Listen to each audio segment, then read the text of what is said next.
Good afternoon guys! Nang ako ay naglibot-libot sa aking paligid ng aming bahay, marami kasi akong mga halaman doon at ito ang natagpuan ko. Yan ang kumakain ng aking mga tanim. Tingnan mo naman itsura oh. Yung mata, yung bibig. Malakas kumain yan ng dahon ng mga halaman ko eh. Ito ay ang tawag dito ay caterpillar.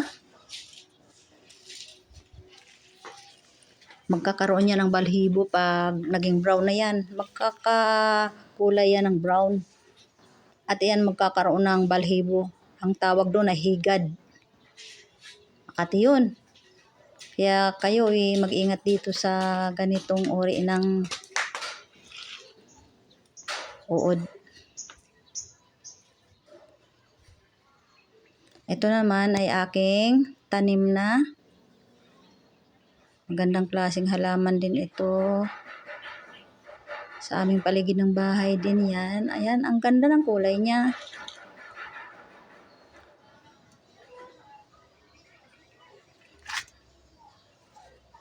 Ang tawag dito sa amin yan ay kilala. Pero may scientific name to eh. Hindi ko lang maalala kung ano nga ba yun. Pero hanapin ko yun. Yan guys, ang ganda ng kulay niya.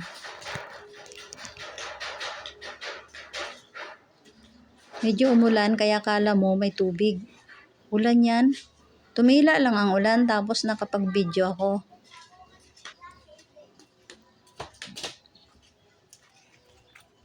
Paligid ng bahay namin. Paikot yan eh. Yung halamang ganyan. Parang bakod na rin siya.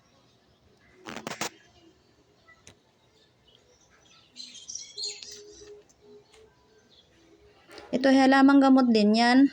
At ito ay kung bagong panganak, inahalo yan sa nilagang bagong panganak. Ito naman oh, ibang klase naman, may snail. Okay yan guys, ayan na guys. Thanks for watching. Snail.